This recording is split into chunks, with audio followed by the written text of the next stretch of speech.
NCP में खींचतान के बीच शरद पवार और अजित पवार ने की मुलाकात। अटकलों पर सुप्रिया सुले ने कह दी ये बात।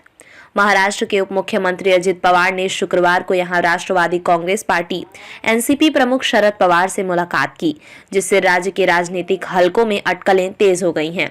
शरद पवार की बेटी और एनसीपी की लोकसभा सदस्य सुप्रिया सुले ने कहा कि ये मुलाकात राजनीतिक नहीं थी।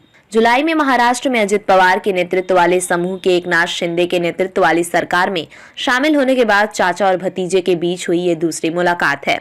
शुक्रवार को घंटे भर चली बैठक 83 वर्षीय शरद पवार के भाई और सकाल मीडिया समूह के मालिक प्रताप राव पवार के घर पर हुई।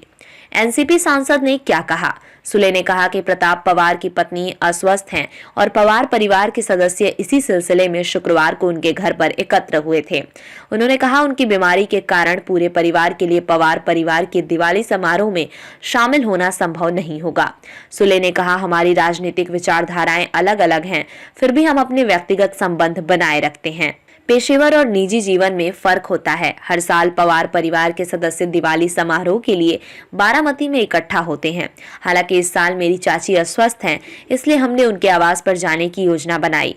अजित पवार गुट के नेता ने क्या कहा? एनसीपी के अजित पवार धड़े के नेता अंकुश काकड़े ने कहा कि चिकित्सकों ने डेंगू से उभर रहे अजित पवार को पूरा आराम करने की सलाह दी है और संक्रमण से बचने के लिए उन्हें बड़ी सभाओं से दूर रहने को कहा है।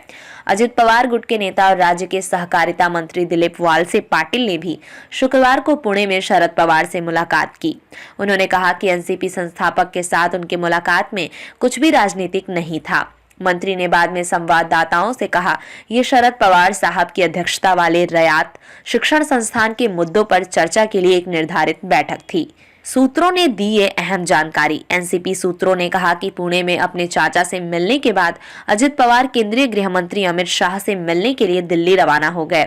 अजित पवार ने शरद पवार द्वारा स्थापित राष्ट्रवादी कांग्रेस पार्टी के नाम और चुनाव चिन्ह पर दावा जताया है। सूत्रों ने कहा कि शरद पवार के नेतृत्व वाले समूह ने निर्वाचन आयोग को सूचित किया है कि अजित पवार के नेतृत्व वाले गुट ने पार्टी पर दावा करने के लिए आयोग को 20,000 से अधिक फर्जी हलफनामे सौंपे हैं।